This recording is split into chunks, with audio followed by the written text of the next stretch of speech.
Hello and welcome to the All About X-Men Comics podcast, where you'll find recaps and reviews of all the most recent X-Men comics, as well as previews for upcoming issues.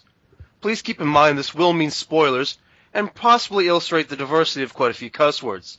I'm host Scorpio Moon, a returning fan who always goes to the end of the comic book rack for the letter X first, and hosting with me is... Johnny Alpha, X-Men fan for life.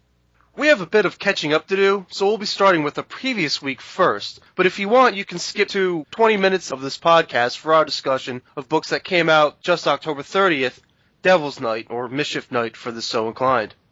Let's start by recapping Wolverine and the X-Men number 37. Here you go again. You think you're entangled with a group of X-Men, but it's all just a mind trick and they're actually long gone. After the plan to send the original X-Men back to the past failed, the future evil uncanny team runs off to try something else. Scott tries to start barking out orders, but the hell of Wolverine is going to let this guy go running around free in his school. They all end up at Cape Citadel, where the X-Men first battled Magneto, where the future evil X-Men want to create such a big ruckus that the government has no choice but to... I don't know, what the hell is their plan again? I mean, the confusing motivation of these future Brotherhood of X-Men is my biggest gripe with this event so far. I mean, at first you can't tell if they're trying to change their future or preserve it. Then you think you have a handle on it, and you're like, okay, Beast decided his original idea from All New X-Men was retarded, and Cyclops was right, so he wants to undo that. And then you think maybe his plan B is to get them arrested so they can't alter their future anymore. But from the dialogue, it sounds like he's trying to lecture them. Like he wants to prove to everyone, I mean, to the X-Men, who have all been through so much, that humans are bad if S.H.I.E.L.D. retaliates for them attacking Cape Citadel? And when the evil telepaths force them to fire anyway? I mean, there is just so much fucking wrong with that logic. And then you have this idea thrown in, from out of left field that one of the original X-Men will do something horrible if they stay, which leads to the awful future Beast wants to prevent. While the assassination was weaved in and felt natural, this twist doesn't make any sense unless it contributes to that plot, which then they should have already been aware of that from the start, right?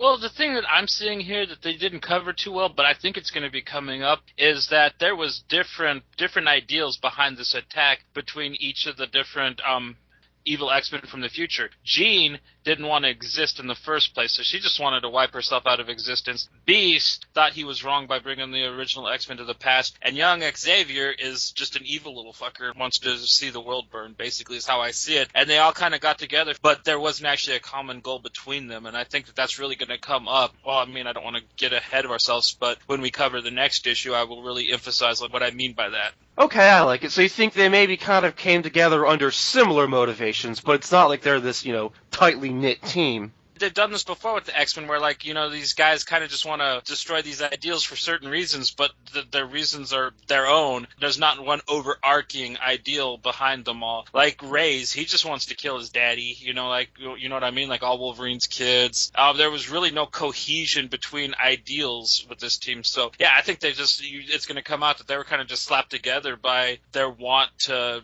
fuck with the past, basically, for different reasons.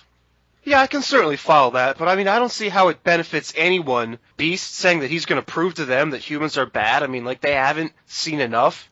I mean, they forced S.H.I.E.L.D.'s hand by attacking, but then Zorn Jean Grey is going to fire the missiles herself anyway? Well, the thing is they really wanted to push out there. S.H.I.E.L.D. has Sentinels of their own, which are Super Sentinels, and going after S.H.I.E.L.D. for being crooked little fuckers. Yeah, maybe that's the point to bring up later, but actually I didn't think about that. That did expose the fact that S.H.I.E.L.D. has Sentinels, which is the big thing that we learned at the end of Battle of the Atom. So I suppose maybe they were trying to show the X-Men that even the people who they think are good, S.H.I.E.L.D., is working against them? Right. And I mean, S.H.I.E.L.D. and with the Avengers, they got that whole, mutants and humans cohesion thing going on, and I think that they wanted to show that as a bit of a sham. I think they should have tried to make it a couple more issues long if they were going to try to throw some stuff like this in at the very end, you know what I mean? Explain it a little better.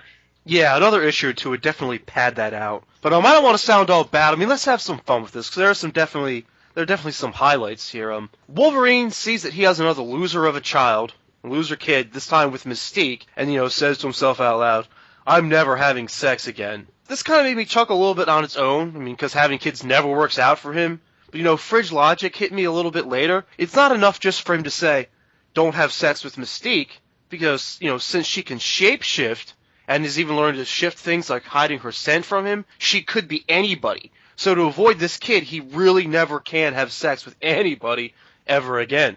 Right.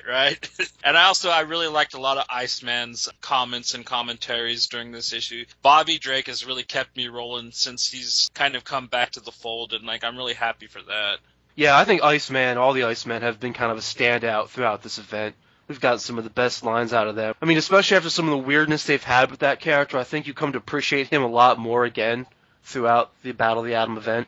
Well, because, if you know your X-Men history, he was, the first kind of rebel and asswipe of the team, you know what I mean? So it's really good that they're getting back to that with the all-new X-Men, and even, older Bobby's, kind of cutting up a little bit again instead of being, the tragic guy that he was in, Astonishing and stuff like that. So they get the character back to that aesthetic. Yeah, man, it's always good to kind of respect, the origin of a character and kind of, what's made them tick, what's made them cool throughout the years. We also have our Soul Sword Shanking, our tongue twister from episode 8. Soul Sword Shanking. Yeah, try saying that 8 times fast. Anyway, it didn't seem to have much of an effect on Molly, but has now crippled Xavier's evil grandson, leaving him to ride in the family's traditional type chair.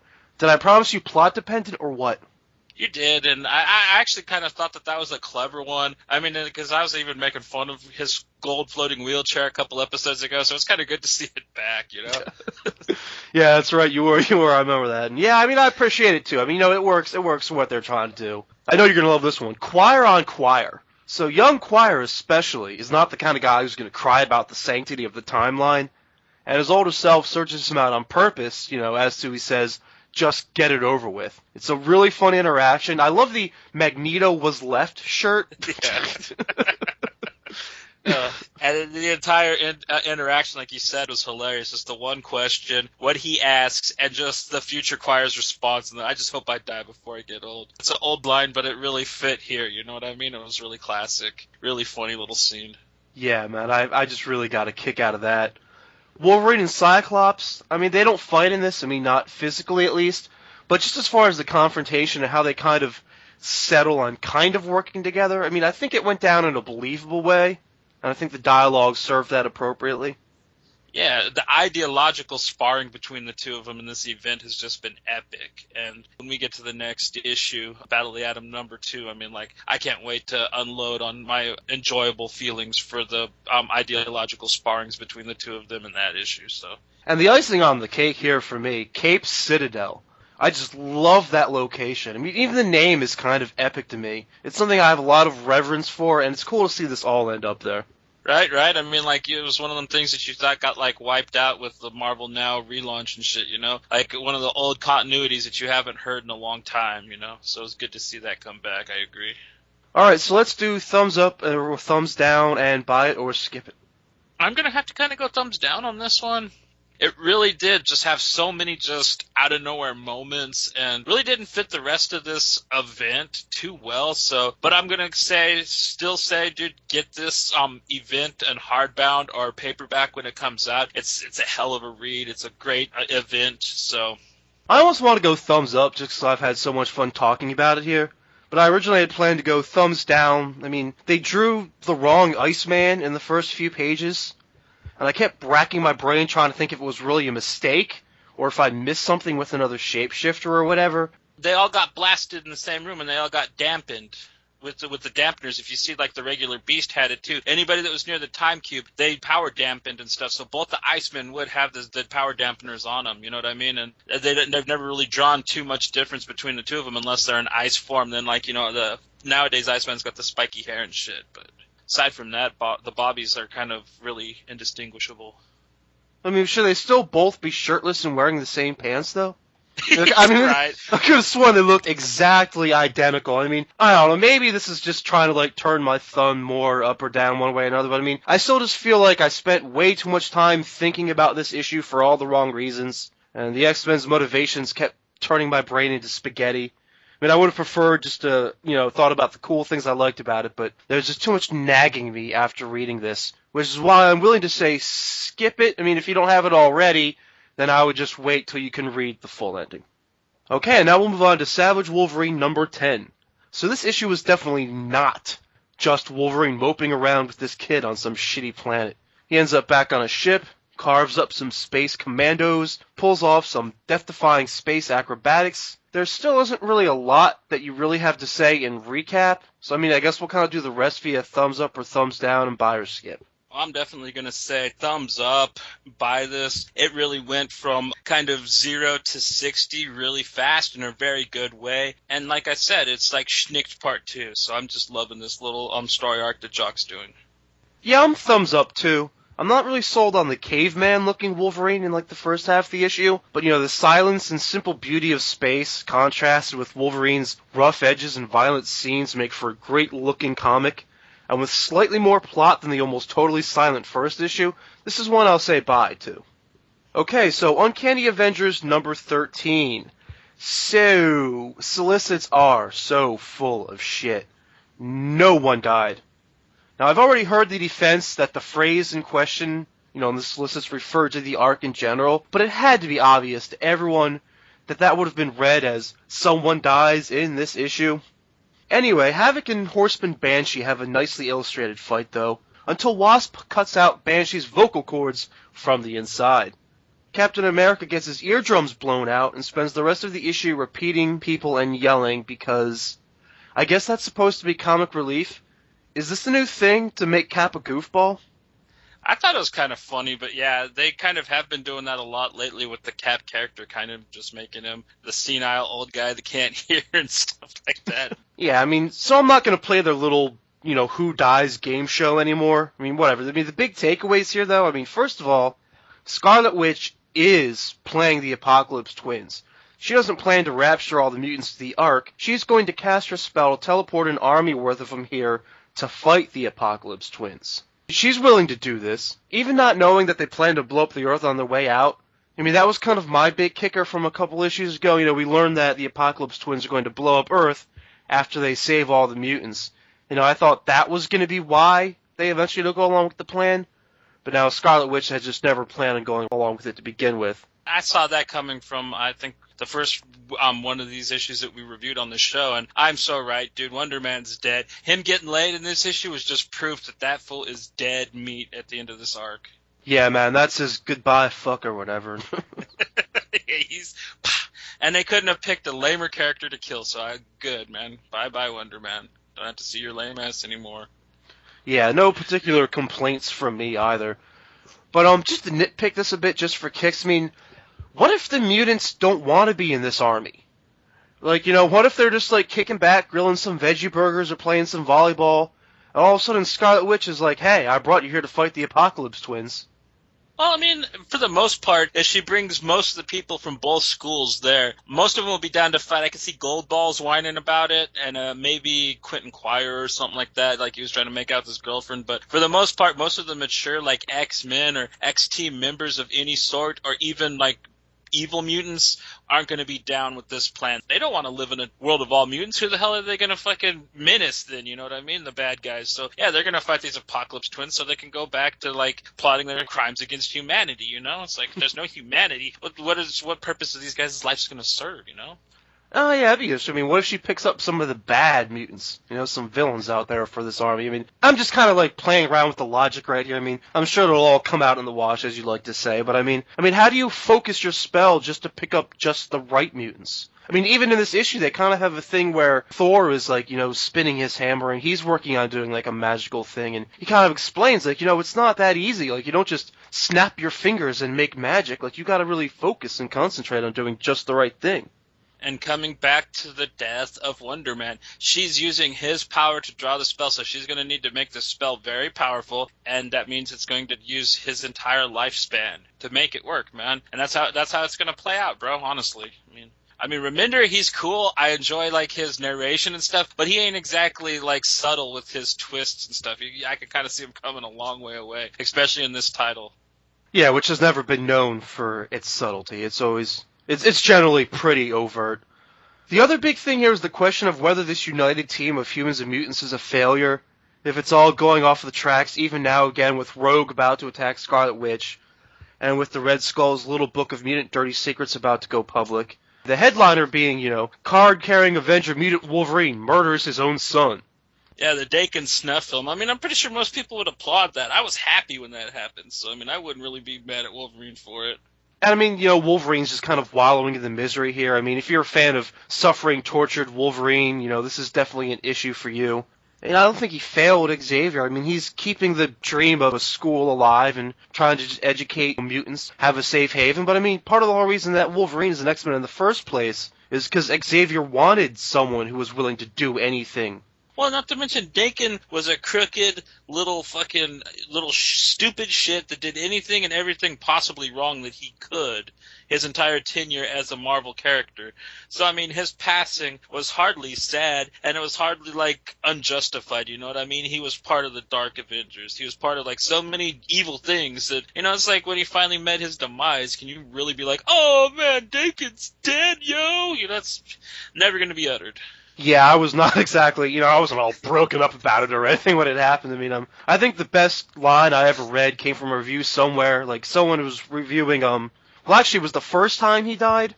They were reviewing in his own series when he, had, kind of killed himself in a bomb because he was going to try and make Wolverine think that he was going to go kill the whole school, which is actually a point we'll get back to later. But he said the end of Dakin came across more as just an angry kid knocking over his blocks because his toys weren't working right or something like that.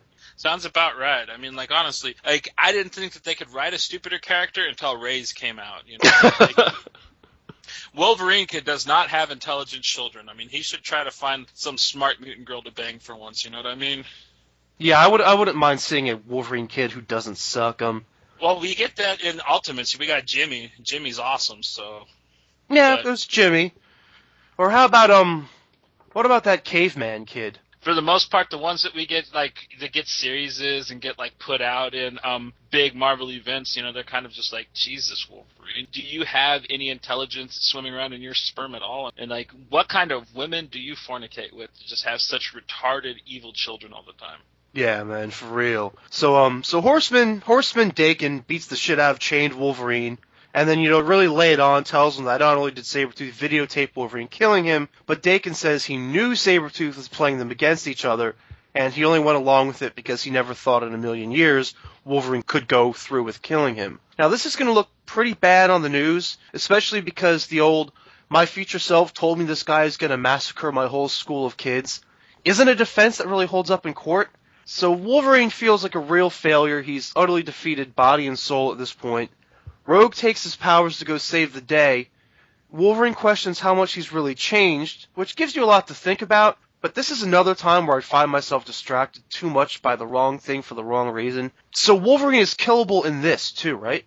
I don't know, maybe for a little while since Rogue took his power, but I think that's just about it. Well, I mean, see, we found out he's also killable in Battle of the Atom. I thought that was a short-term thing confined to his one solo series. If he's killable around the franchise, I mean, was he killable the whole time that Dakin was beating him half to death? I mean, is that what we're going with, the old beaten nearly to death routine? Or are we supposed to assume that he is dying? I mean, in that case, out of the way, I mean, should Rogue really be borrowing his powers as he lay there dying? Couldn't that potentially finish him off? Well, not now that she knows how to control it and only pull what she needs. You know what I mean? In the earlier days of Rogue, yeah, it would have been a really bad move. But now she's kind of got her stuff really kind of locked down. So I think she knew what she was doing. Okay, yeah, that's fair enough. I guess my only point really is that I'm just not really sure how dead I'm supposed to assume Wolverine is right now. But anyway, let's go thumbs up or thumbs down and buy it or skip it.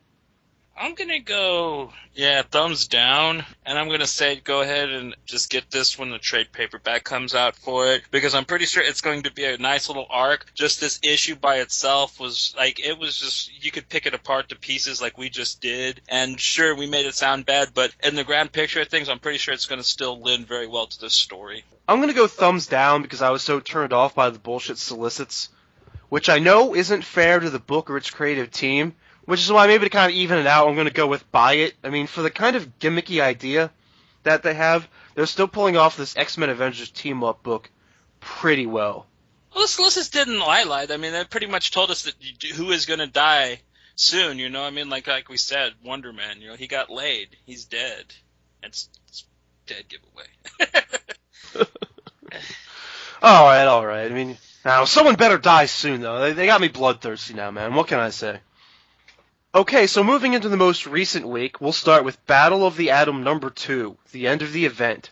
So, stupid Future Beast wants to prove humans are hateful by returning to one of the places where Mutant first battled Mutant, and mind-controlling S.H.I.E.L.D. into firing on all of them. Stupid plan is stupid, but anyway, we still end up with a whole helicarrier worth of bombs and anti-mutant ordnance. Hint, hint, anti-mutant ordnance means sentinels being dropped on them, and all the X-Men battle as they're also being attacked and trying to stop all these bombs. So, do we have enough deaths here to make up for the Uncanny Avengers? Future Beast gets his head blown off by a S.H.I.E.L.D. sentinel. While giving a sanctimonious speech, which was really funny. There's a nice little line about that, too, right after he gets smoked, so I kind of got a good kick out of that. Oh, yeah, fucker deserved it, man. That's another one where I was just not sad at all. I was like, thank God, shut this guy up. I almost wanted to be like, yay, S.H.I.E.L.D. has their own Sentinels now. But, yeah, expect much more on that later.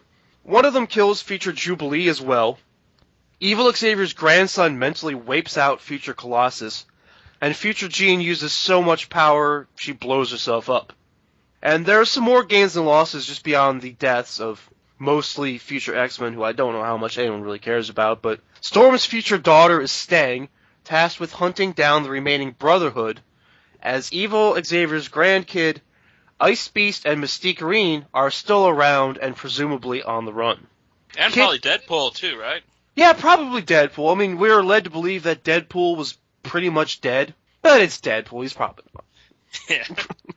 I mean, for a second, they almost kind of had me going with, maybe his healing factor is kind of a little burned out after all this, and did get killed in Battle of the Atom. But yeah, he probably, the muck that was left of his body probably slimed itself away at some point and started to heal, so that could be another guy that we'll see around at some point.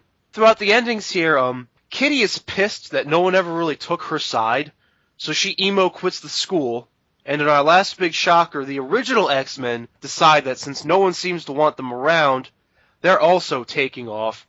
They're all taking Scott's offer this time to join his new Xavier school, or at least they're all leaving with him. Takes place a bit after a sanctimonious speech, but yeah, Wolverine gives him Scott that whole, it doesn't matter, I got this school and I'm the good guy, you killed Xavier and shit. And then after that, Kitty's like, screw you guys, I'm out of here. And so is the young X-Men. And then Scott just turns and looks at Wolverine and just gives him this little shit-eating smirk, just like, it was just a flip-off to Wolverine, you know what I mean? They just didn't show Scott Summers put his finger up. That's what that smile was. Just, fuck you, dude. Ha ha. Yeah, man, you had kind of called that, too, I think. At least you called that, Cyclops was going to come out kind of a big winner in this. Well, him and his school, there's no other way it could have been. The Jean Grey school was duped from the get-go. They believed anything and everything that the supposed good X-Men from the future, the first team that came, had to sell. And not to mention, they also sat there and let future Zorn Jean just assault and attack the young X-Men on several occasions and stuff like that. And they just sat back. Kitty, Rachel, a lot of people tried to show them that they're being idiots, and they're just like, no, these guys are X-Men from the future. They need to do what they're doing and shit. And man, like I said, the Jean Grey school got what they deserved, man. I do not feel bad for any of them bastards. Now, the best sense that I can make of all this, and I think we kind of figured out some things better a little earlier on, but I think future Dark Beast here, and I know I probably shouldn't call him that because technically Age of Apocalypse is Dark Beast, but it seems fitting here. But anyway, I think what he kind of gets out of this is, he was trying to turn the original X-Men to his side, maybe, with that fiasco at Cape Citadel, and obviously it all got out of control. But it seems to kind of work here in his favor because the original X-Men leave with Scott now and will possibly be molded by his mentality instead of, Wolverine and the Jean Grey schools. And since in this future Beast decides he agrees with Cyclops anyway, I guess he kind of gets his wish? Yeah, a touch, and basically the way I saw this is they saw future Zorn Jean and these things and stuff, so basically following time string philosophy and paradox, basically what they saw, and if they decide that they were disgusted by it, none of that stuff will come to pass now either, you know what I mean? Whatever this badness that one of the past X-Men is going to perpetrate, it might not happen now, so there's a lot of different things that can come out of this in a lot of fun ways. Yeah, it's kind of like the old science thing. It's like even just by observing it, you kind of change it to some degree. You kind of have an effect on it. And so, I mean, that's it for Battle of the Atom. Obviously, consequences will continue to pour out of this as we deal with all the repercussions. They give us all sorts of little hints, like such as the little bamps being something that we all know will come into play in a new title that we'll mention in a bit. Some final thoughts on Battle of the Atom here.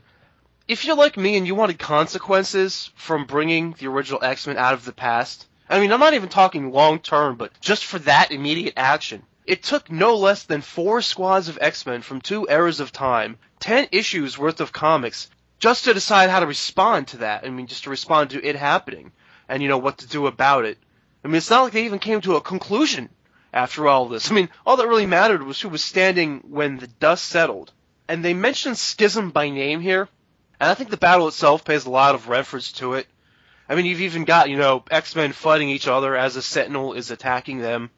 So they make the point that, you know, competing teams of X-Men, you know, this idea isn't going anywhere.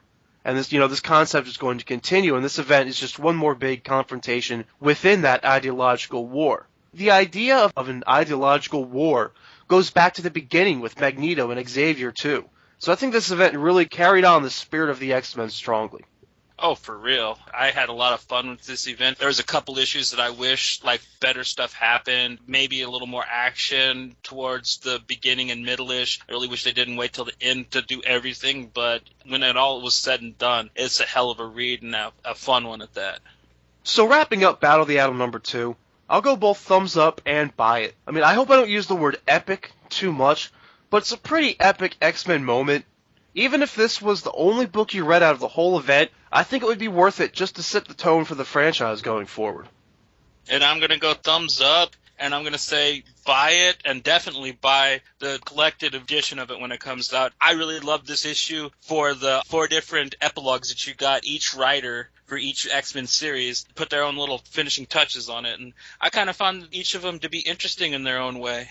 Like, each writer basically focused on the characters from the book they write, which was, you know, really fair. A good way to split that up. Right. I mean, I really liked the one with Shogo and Jubilee, and the Iceman one were probably my 2 runner-up favorites. My favorite one is the all-new X-Men one with Kitty just, you know, screw you guys, I'm going with Scott, and, like, Scott's shit-eating grin, man. Best fucking end of a comic book I've seen in a long time. Oh yeah, that smirk was that smirk was hilarious, man. We've got to cap that image from somewhere later and use that in one of our promo things. 'Cause that look just killed me, man. You're right. It's basically a middle finger, but without the finger because it's a little kid friendly here. Yeah. But okay, so moving on to Uncanny X-Force number 13. So this new X-Force runs across Cassandra Nova and her plot to fill the world with people's evil unborn twins and annihilate everybody. I'm almost kind of surprised they hadn't done that plotline yet already. But anyway, Psylocke can't get out a psychic message because the very powerful Cassandra has the locality on psychic lockdown. And if they don't all react quickly, the world is doomed. So we have a decent excuse right from the start why it has to be this team and this team only. They spend a bit of time on it, but I mean, it's a nice touch. Yeah, it was cool. I liked the little bitchy moment between Psylocke and Storm. That's what's really had me go on this entire title, just like the female angst between those 2 characters in this title. And the team totally blows it. I mean, they can't stop Cassandra in time. She sacrifices a telepath and opens a portal, allowing all the evil clones to run through and spread murder. It isn't all over, though, because the portal can still be closed by sacrificing another telepath. The goofy stuff here can be kind of hit or miss. I mean, Bishop looking at the moon like he's never seen it before. I mean, I guess he's been in a lot of dark places lately. Or, you know, the old I won't miss twice routine fell a little flat to me. But things like Emma almost hearing the psychic message and then not.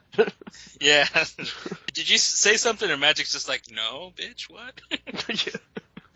Yeah, man, that one got me. And, you know, the bear not getting along with everyone. Bitchy repertoire between some of the characters, you know, like Psylocke censored swearing. I got a kick out of all those. There's a lot going on with magic and mysticism here. I like Spiral's kind of spell dance thing. I mean, at least I think she's kind of doing a dance. I mean, when you've got 6 arms, it's always going to kind of look like they're all moving around anyway. Oh, and making fun of the way Wolverine talks. That was a riot. Yep. And I really get a kick out of the way Dude Humphries is writing this title. Really different kind of X book. And it's almost like if Don Coscarelli, the guy that made John Dies at the End and Phantasm, was to like do an X-Men film. It's how I kind of expect to see it done, you know what I mean? With monsters and weird kind of mysticism thrown in on top of it, with fucking fire-breathing psychic bears and shit. I mean, it's it shouldn't be as entertaining and as awesome as it is, you know, but it just really is just fun book. It would almost seem random if it didn't work so well. So do you want to go thumbs up or thumbs down and buy it or skip it? I'm going to have to go thumbs up. I mean, I'm having a lot of fun with this title. I still like Cable and X-Force better, but man, this book is really looking up, and especially during this arc, it's really just, I don't know, it's climbing to the top of my list. I'll go thumbs up. I mean, I don't think it'll blow you away, but it's still a very fun installment. And buy it. I mean, I was a little hesitant to say that at first because it felt kind of short, and personally I was expecting more Spiral, but there's plenty enough to keep you entertained. Right. Okay, so on to another real big one. Ultimate Comics X-Men number 33. The issue begins with a very cool fight between Kitty and Jean, the leaders of two mutant peoples. For fans of superpowers, you'll love how Jean describes using her telepathy to shut off her own pain receptors, things like that, you know, the cool ways powers can be used. But like a lot of fights with telepaths, it ends when they mentally knock you out. I mean, you know, they just can. I mean, it doesn't matter, though, because Pixie has teleported everyone off of the Flying Nation, and Utopia launches all their weapons, bombing it into oblivion. The twist at the end here, though. Okay, first of all, Jean is welcomed back with open arms, more or less. And Kitty is also facing no repercussions because, quite frankly, the government just doesn't care. It's very ironic in nature and almost equally sad that the governments of this world have come to the point where they just don't care about mutants, so long as the conflicts don't spill out into the rest of the world. I mean, they can war with each other, they can perpetrate any crimes they want, or all sing Kumbaya in a cave together. That's how subhuman they're seen now, that they just don't matter.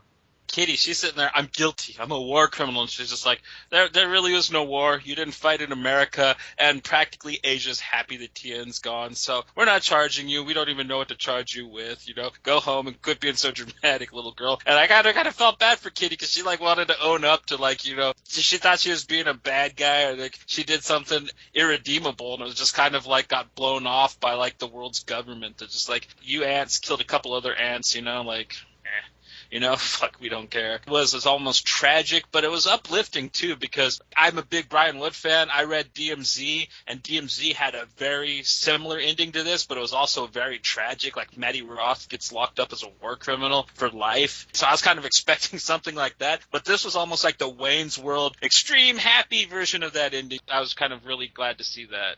Yeah, like a chance for him to tell a similar story, but in a different way. Kitty gets to go home with Jimmy and stuff. Even Jean Grey's crazy ass is like, calm down. She got like an ankle bracelet on that makes her so she's not as telepathic. But, you know, she's having a good time. She's like jogging and shit, you know. She's like, I don't even feel crazy anymore. You know, you got to happy for her in that respect. Yeah, it's like someone gave her a Snickers or something and said, here, eat this Snickers. You turn into Zorn when you get hungry or something. And she just snaps out of it. But, yeah, thumbs up or thumbs down, and skip it or buy it. Dude, do you even need to ask? You know I just love this title. Thumbs up. It's a great end to the story arc and, sadly, to this series. It's going into Cataclysm, and it's going to be relaunched in the subsequent future, so I don't know how long it'll be till we have Ultimate X-Men again. So buy this book, read it, enjoy it. It's probably one of the finest X titles that we will ever have in our lifetime, so... Yeah, I'm going to go thumbs up for a conclusive conclusion. Okay, maybe that sounded stupid, but I mean, whether you like the ending or not, I think you'll appreciate having a proper ending. I mean, it still kind of leaves things open-ended so that, you know, the story can go on, but it doesn't have, like, massive cliffhangers or dangling threads that demand that you read another follow-up to be satisfied. If you don't have the thing already, though, I think I'll go skip it. Just for now. I mean, this is going to sound kind of weird again, I think, but I mean, just because, like you said, I mean, I'm really worried about where the Ultimates universe is headed, and I mean, I don't want you to get too attached. I mean, I think it would also just be nice, like, to have this to go back to later. You know, like, if you don't like the outcome of Cataclysm, like, you could have this in your pocket as one last book to kind of enjoy and, you know, read and look back fondly on. I guess to have it in your pocket, you would have to buy it. I was trying to speak metaphorically, I think, but, anyway, yeah, still loved it. Okay, so now let's move into our previews. Starting with Amazing X-Men #1 from Jason Aaron and artist Ed McGuinness. So Wolverine, Storm, Iceman, Beast, as well as longtime Alpha Flight member North Star and longtime mutant but first-time X-Men Firestar are going to be the headliners for the first story for this new title. Centers from the beginning about them responding to a message received from Nightcrawler, who at this time is assumed to be very much dead. I'm hoping that this is kind of one of the X books I've been waiting for a bit. We've got Wolverine and the X-Men, and that's kind of more about the school. But, I really want to just see, the Wolverine X-Men book. Wolverine and his X-Men being X-Men. What are they doing with their time? I guess we kind of had that with Astonishing, but that also kind of fell into sitcom territory there for a while and didn't, Yeah, it was more about them dealing with shit as normal people and as mutants instead of them actually going and fighting missions. And I think this one, from what I've seen of the preview pages, Aaron's trying to really get his Claremont on with this, especially with the cover with Nightcrawler all pirated out and stuff. That's so Claremont 90s style. And like you said, I'm really looking forward to this. It's kind of something that would be interesting if I kind of gave a rat's ass about the fucking Jean Grey School right now. Well, that's kind of thing, though. This one isn't quite as much about the school. I don't think it's going to be like Wolverine and the X-Men, where so much is just focused on the kids and what's going on in the school and all that. This is more just about Wolverine and his X-Men being X-Men. Yeah, but if I want to read about people from the Jean Grey School, I think I'll still stick to just Brian Wood's X-Men title about all the girls. You know what I mean? I'm happy Nightcrawler's coming back, but this lineup, it really doesn't excite me. And I read Claremont's stuff, and I like it, but I kind of want to see more of what we've had recently. So this book's kind of returning to shit that I kind of don't want to return to, personally. How do you feel about Firestar? That's one I'm kind of excited about. I haven't, followed her, greatly throughout Comic Book Dome, but I always kind of remember her, and I think it was Iceman, being on that old little Spider-Man cartoon. Yeah, those Spider-Man friends. Yeah. She's kind of cool and everything. It's just I really am pissed that I had to give up Astonishing for this title. At least Astonishing, even though it wasn't Wolverine and his X-Men running around doing a bunch of missions, it was something new and interesting. And this looks like it's just going to be a return to 90s X-Men over-the-topness. But we'll see when it comes out. I might love it, Yeah, man. Fingers crossed for that one. So we also get Phantom X Max #2 and X-Men Legacy #19. Two of Marvel's most out there experimental books. Man, I love it when a week has a theme. So, next week's going to be all, the weird Marvel's Vertigo line books. Right. And I can't wait for Phantom X2. Jesus, was the first issue just one of the funnest things I've read in a long time, especially coming out of Marvel, so. Yeah, man. Phantom X is going to be more of that sci-fi pulp secret agent with an extra dose of weird and sexy. Kind of like if Steed and Mrs. Peel were mutants and rogue agents. Yeah, with a bit of Hanna-Barbera thrown in, because I don't know why, but those evil secret agents, they just hella remind me of something from Scooby-Doo or something. Yeah, man, you could make so many crazy elevator pitches or high concept pitches for that book. Yeah, and we both love the last one so much. That's definitely one to look forward to. X-Men Legacy is going to feature Abigail Brand, who's been buzzing all over the comic book world lately. I thought her thing was usually more dealing with aliens. Well, this is her getting paid, so she's going to be doing whatever Marvel wants her to do. Right. One way or another, she's got to make that money. And here's one I was kind of debating covering. Longshot saves the Marvel Universe #1. So someone is targeting characters with luck powers, which, depending on how you look at it, could really be almost all of them or none of them, because you know how superhero luck is. Scarlet Witch and Domino come to mind as possibilities. But I don't think we're really going to see either of them. I think that basic story premise is just kind of what the bullshit solicits offer. But this looks to be a really happy-go-lucky, fun-loving kind of series with some somewhat childish-looking art to match. I think it'll be a good time. And Longshot technically kind of falls into the purview of X-Men, right?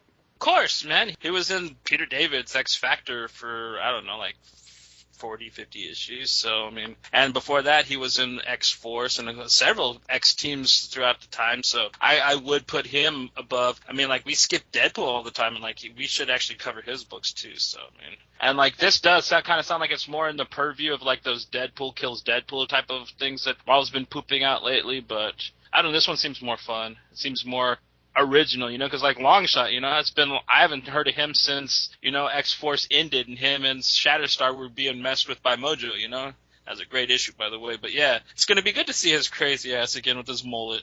Yeah, man, that's kind of the point that I was making, though. I mean, I think Longshot fits more closely because, I mean, you know, he's technically a mutant. He's been so closely associated with so many X-Men teams. But, I mean, Deadpool's been revolving all around that, too. So, I mean, the point I was going to kind of make is like, okay, well, I mean, if we're going to cover Longshot, does that, you know, kind of like, you know, by association kind of start to pull Deadpool into it, too? Yeah, well, I mean, like, I don't know what else we could kind of consider Longshot, because him and Shatterstar, they're both, like, hyperdimensional creatures that as close as they can be considered in our world as mutants. That's why they're always part of X teams, you know what I mean? So I've always, like, even though they're not technically from our world and our mutants as we know them, I still consider them to be, because, you know, that's who they hang out with. They're guilty by association. Yeah, to use the old phrase there. I like it. Alright, so that covers recaps, reviews, and previews. I guess we'll end on some segments. Should we spike the punch this week, man? Yeah, spike it up, bro. Oh, yeah! Alright, Spiking the Punch is a segment where Johnny and I each recommend one non-X-Men related title just to spice up your weekly reading. This week we're both going to kind of lead off with a tag team honorable mention title. We both were kind of dancing around the idea of using Velvet #1. And I think we both kind of thought that the other person was going to pick it. And that's why, you know, we went with our other titles. But, you know, we both agreed this one was just too much worth mentioning. Now, what was the old saying? The only people who stay dead in comics are Bucky, Jason Todd, and Uncle Ben. Well, if you're one of the people who loved the hell out of it when Ed Brubaker did his part to smash that old rule, then you'll probably also love seeing him paired again with partner in crime Steve Epting for Velvet #1, an Image Comics offering. Right off the bat, you get one of those old spy tropes where a top-flight secret organization, you know, they go out of their way to describe just how super secret and super good they are, like we're the kind of spies James Bond tells rumors about, you know, stuff like that. I mean, but I love it. And there's also, you know, the hidden badass trope, you know, betrayal on top of betrayal. It's all woven together excellently here, though, in a book that has a lot of momentum. You know, like moments like when they're smoking a stolen joint in a super secret spy mobile are shown with a lot of adventure and grace. You might also remember Brubaker from Gotham Central, too. And I mean, the guy has a nice resume of work, but I think it tends to focus more on street-level superheroes and espionage, detective crime kind of stuff. I mean, that really seems to be his passion. And Velvet lets him do that without any restraint of character or franchise continuity, and gives him a nice fresh start, which, I mean, doesn't it really show here? Yes, and I really liked it because he's done modern spy stuff, and he's done a lot of, like, classic 40s style noir detective stuff, like you pointed out. But this is his first jaunt into that 60s style, psychedelic, James Bond style spy world, and I gotta say, man, it's a little bit of new territory for him, but Brubaker's just a master at this kind of thing. Dude, ever since I first found out about him at Wildstorm when he was doing Point Blank and books like that, he's just incredible. He's a master at this kind of thing, and Steve Epting's art is just fucking beautiful, just amazing in this book. It's so cinematic, too. It's almost like you're reading a film. Man, it really does set that tone. There's just something about the motion of the art, yeah, that makes it so cinematic.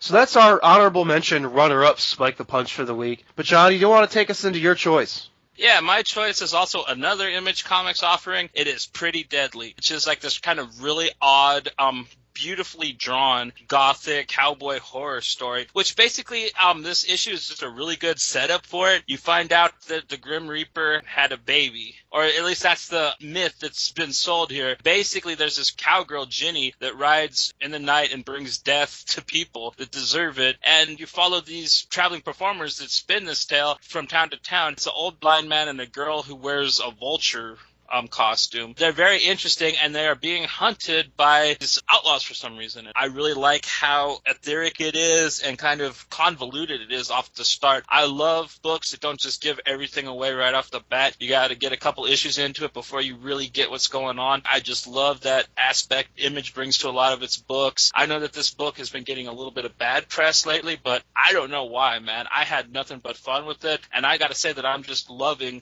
that females are getting so involved with with writing of comics lately with this and Coffin Hill and several of the others that we've actually even plugged on this show. I really want more of this, and I really would like to see more females reading comics. I look at cultures like Japan, where it's not so different to see a girl that's into anime and manga, and actually women that write it and do it for women. And I kind of hope that that kind of gets into the swing here with books like this and Coffin Hill and some of the other ones that have been coming out lately. So I completely endorse this book 100%. It's a lot of fun, and I cannot wait for issue 2.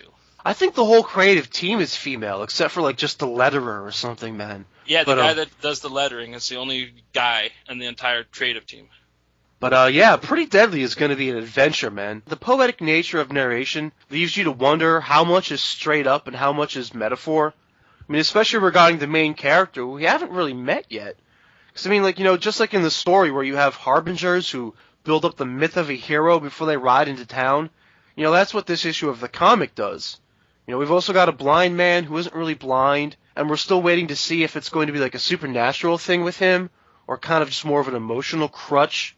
And there's like a limited, or, I mean, maybe I shouldn't say limited, but I guess like distinctive color palette. I love the way that defines the tone and like gives character to a book. Gives it that really rustic look, too. It really tackles that Western aesthetic that they're going for with the title. It's really just a beautiful comic to look at. I normally try to stay away from reading other reviews before I've done my own.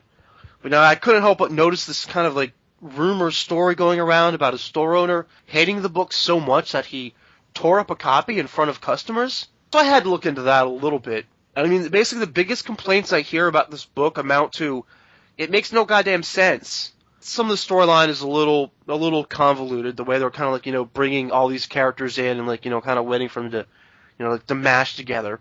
I mean, for a guy like me who's really big into story, I mean, like, you know, story is a big thing for me.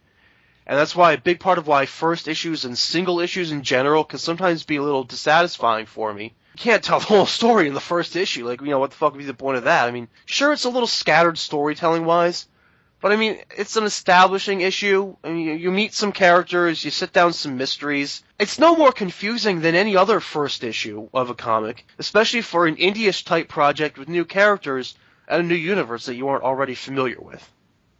Right, and about that tearing up of the issue that supposedly happened, I read what the actual writer said. She's such a trooper. She cracked me up. It's his book. It's his property. It was his story. He could tear it up and be an idiot however he wants to, man. It reflects nothing on me, you know? He still paid for the issue. Yeah. I was just like, dude, you're awesome, girl. You know what I mean? Way to go. Way to look at things. Yeah, I think she handled that very, very well. My Spike the Punch this week is Kiss Me Satan #2. Kiss Me Satan is not one of those books like Buzzkill where I wanted to recommend it after the first issue. Or at least I wanted to want to recommend it after the first issue. But, you know, there just wasn't really enough there. By issue 2, though, it ramps up and I'm all in. It's a lesson I seem to have to learn over and over again, but sometimes you just got to give these things a little room to breathe. And one issue isn't always enough to go on. Especially before you go and tear it up. Anyway, Kiss Me Satan goes along the whole monster mash trend. You know, vampires, werewolves, zombies, Frankenstein's monster. Like, how many horror elements can you cram into a story? Sometimes these things are obviously just trying to capitalize on the previous success of something else, and some of them have some real, you know, meat to the story, you know, some real meat to them. I think this is going to end up being the second of those two options, especially, you know, heading down the road. I mean, our main character is a fallen angel who wants back into heaven, and while also eluding agents of hell, he has to earn his way in by completing missions. That's where his story sort of intersects with a werewolf crime lord. You know, much like the Mafia, you know, the Mafias, they're Italian and some of those religious traditions. These werewolf crime families go through a little ceremony where a witch peers into their unborn children's futures. When the crime lord's child appears to be missing the mark of the werewolf, it pretty much spells the end of him and his empire. His brilliant way out of this involves murdering all the witnesses, including the witches at the ceremony, who our protagonist, Barnabas, is now charged with protecting. Now, you might be wondering how this solves all his problems, because, I mean, he'll still end up with a non-werewolf son and be shamed out of leadership, right? Well, not if he kills the child at birth. And here's where they really get me. You know, when you face a mother with the prospect of having her baby killed in front of her, that just instantly ups the ante, you know, raises the stakes, whatever phrase you want. And that's where they got me with that part of the plan in issue 2. Now the story's racing for me. You know, the mother goes into desperation mode. All the violence suddenly becomes so much more worth it. And I've just really got to see where this thing goes next. And I gotta say, it's one hell of a good spiking. And like you said, dude, there's a lot of these books running rampant, and this one in particular reminds me of an Italian comic that I love called Dylan Dog, which a few of them have been translated and brought over and released by Dark Horse Comics as well. If you're gonna borrow stuff from a comic, you pick a great one, and they did here. And I gotta say, I'm having a ball with this. It's very, very Italian, or more European style of a horror comic, but dude, I mean, like you said, most of the American traditions have been ran dry, by people like Steve Niles and Mike Mignola. I love the hell out of those guys' comics, but you know, a lot of people just copy the hell out of them now, and you know, there's a lot less originality. So I'm really happy that this guy went with the more European style to the storytelling, and I don't know, I really like the look of the art. I like that the angels defending witches, you know what I mean? And that's how he's gonna buy his way into heaven, actually defending the sinners and stuff. It's very well done. It's very creative, and it's one of the type of books that just Dark Horse rules at putting out. Etherical horror adventure style stuff. I really like your point about the European style, too. I think that is a big part of kind of just the tone or the character, or the feeling of this book. You know, it's part of the personality that makes it feel a little different than some of the other things out of this kind of genre, I guess you could call it, that you might have read. Right. And if you find this interesting, yeah, check out some of the European horror adventure books that are out there, man. Like, a lot of fun, a lot different than the American ones that you would check out. I'm glad that guy went with that kind of a background for this book. Okay, so do we have sexiest moments for our Sex with a capital X segment? Oh my.